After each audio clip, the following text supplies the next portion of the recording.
Hey everyone, welcome back to the Pit Lane. I know it's been a long time since the last time we did any of these videos, but I've been running around doing some stuff, waiting for certain parts to come in that are getting shipped all the way from Japan via boat. So that's been pretty fun recently. So I thought I'd show you guys around for some of the projects I've been working on. The first thing I want to do is introduce this bad boy. I know you guys have seen it in the background. I know there's one of me sliding around doing a bunch of crazy stuff in my last video, but this is the 2016 F-150 Platinum that I picked up about 2 years ago. It's more of the work truck than anything else, so I got some ideas for what I want to do with it, but I can't go a little too crazy because once again I still have to be professional in it and can't be running around doing a bunch of crazy stuff. But let's get started. I know a couple of you are going to be pretty disappointed because I am in shirt and shorts right now, so there is going to be no startup of the Space Eater because it's finally looking like we're out of winter here. So without further ado, let's go.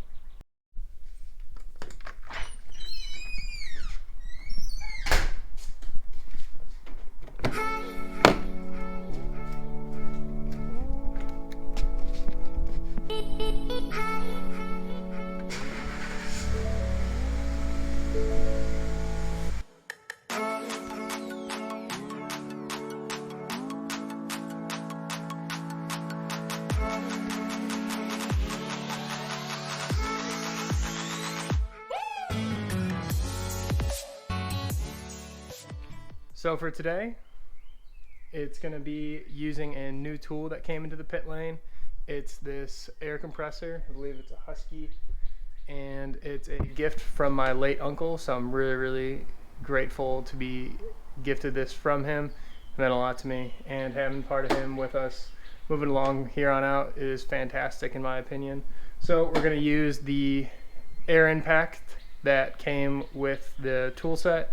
It also had an air hammer, which I personally had to look up because I had no idea what it was used for, but it would be interesting to use it for bolts that are stuck on and being able to get that rapid fire action on it to try to loosen some things up, and among other uses. So we're gonna do the 10,000 hour on the truck today, which is just gonna be oil change, filter, and rotating the tires. But it's going to be good because we're going to get some good tender loving care on this bad boy. Because of last year, I wasn't traveling as much as I normally do. Normally I'll be putting about 500 miles on this a week.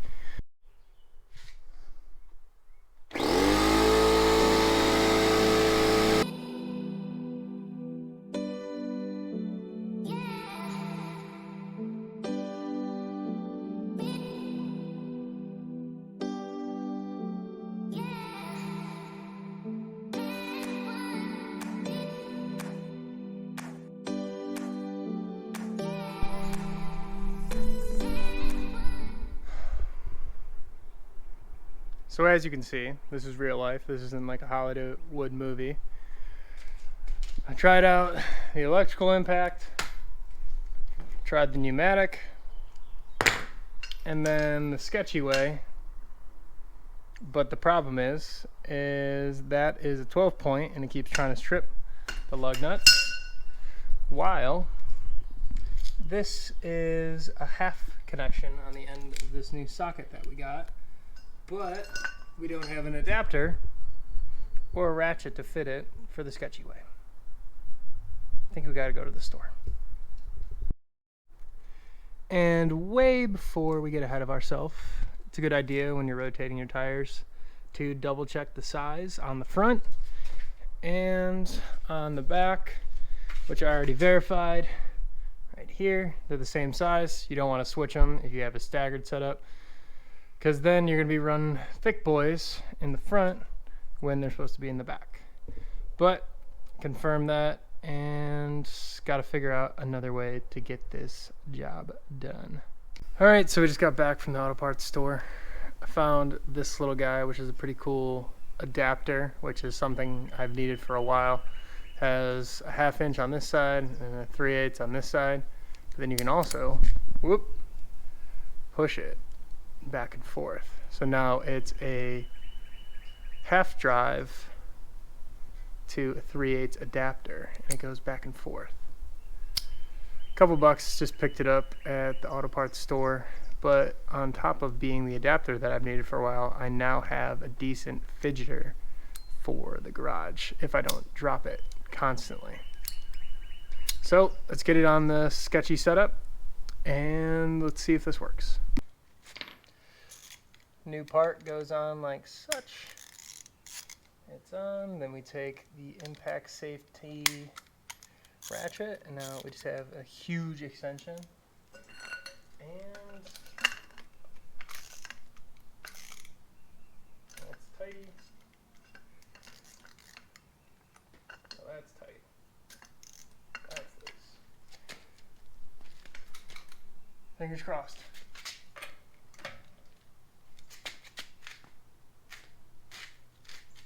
Oh my God.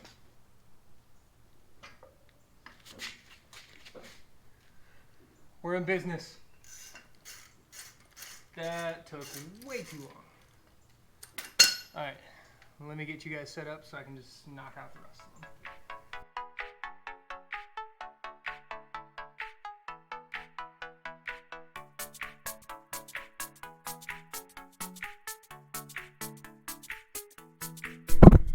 So I'm really glad we actually did this ourselves. Let me see if I can actually see myself. Because recently I got a nail in this back one, so I had to put a patch in myself, and I totally forgot that I had to do this on the side of a gas station back in February of probably last year. So I've been riding around on a year with this, and all of these came undone a little too easy compared to the front, and that's because some guy was nice enough that saw me struggling in the middle of the snow last year, and I had to be at a gas station because I needed the air pump to get this guy back up after I put the plug in, and he came by with his tire iron, and that's how we tightened it last year. So we're going to do a little more scientific this year, but it's going to keep rolling along.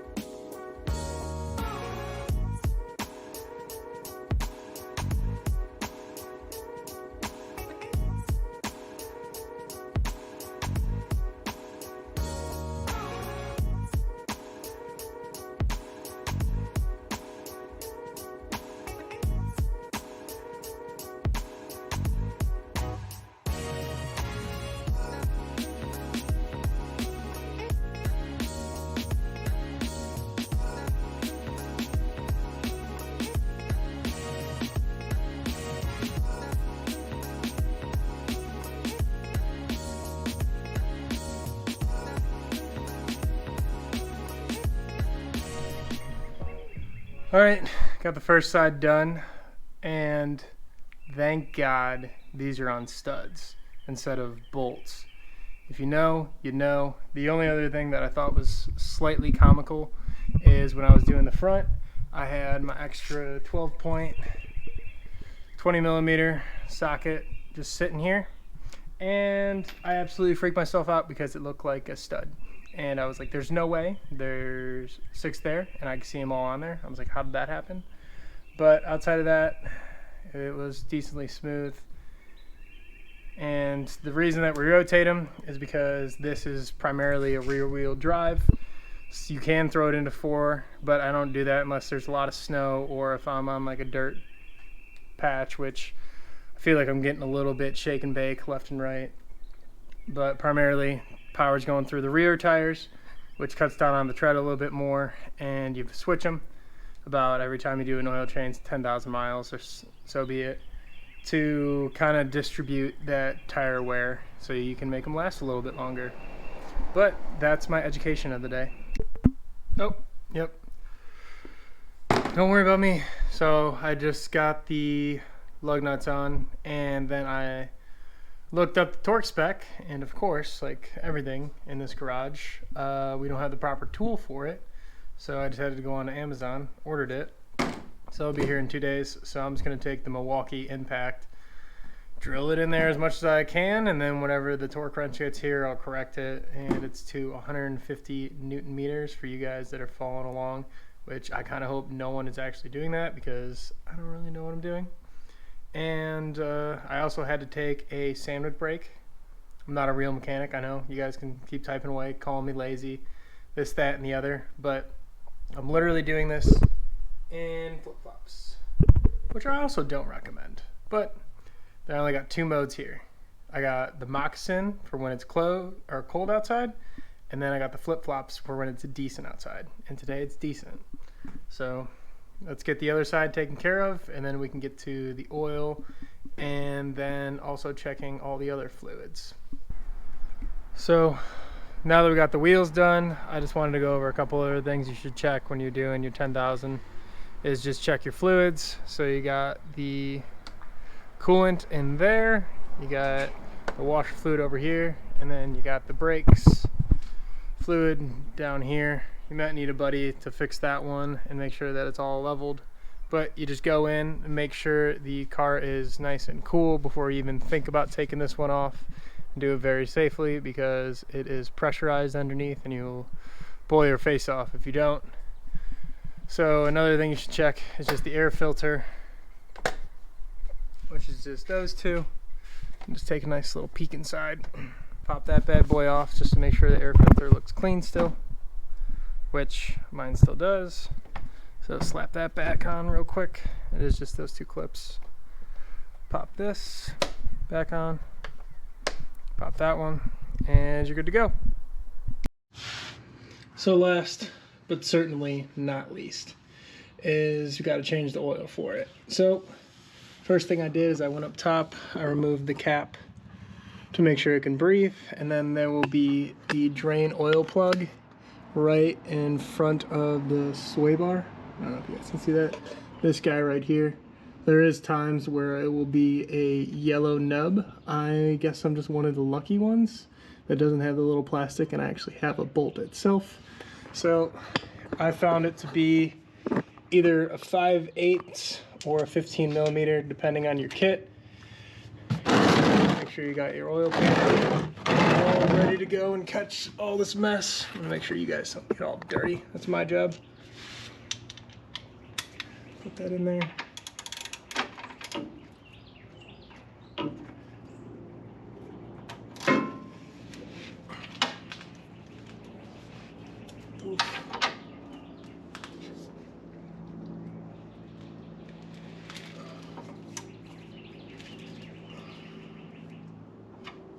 I'm gonna do this the right way.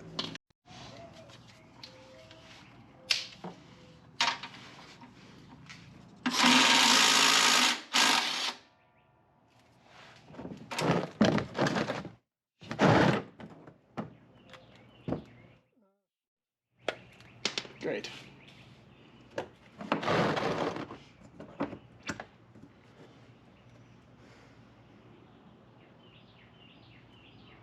So you just let that drain.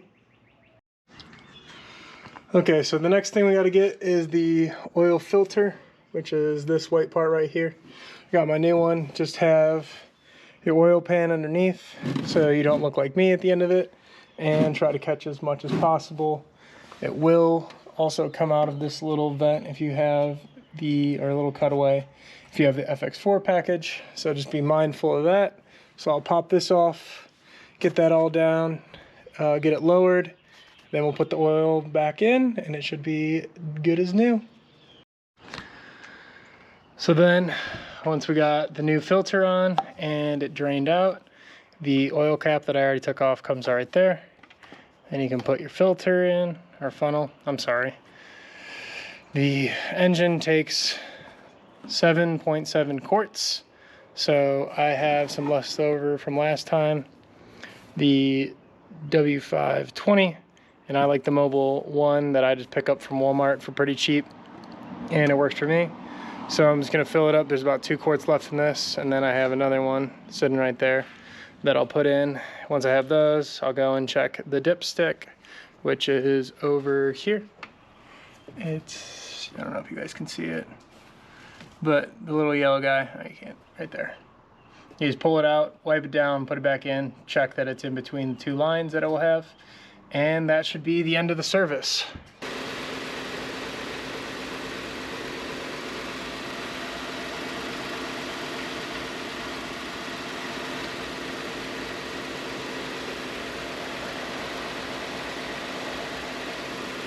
And then the last thing you should have to do is go in to the engine information underneath truck info.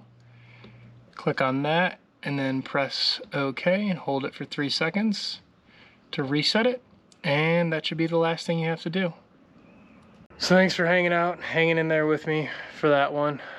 I had a couple different things that I had to troubleshoot and get done, but feel free to subscribe for more of this stuff, especially a little bit on the truck, a lot more on that bad girl, because there's still parts coming in, but like I said earlier, they're shipping from halfway across the world via boat, so when those come in, your guess is as good as mine. Plus we're going to test drive something tomorrow, and that might be a huge project all in itself. So got a lot more coming.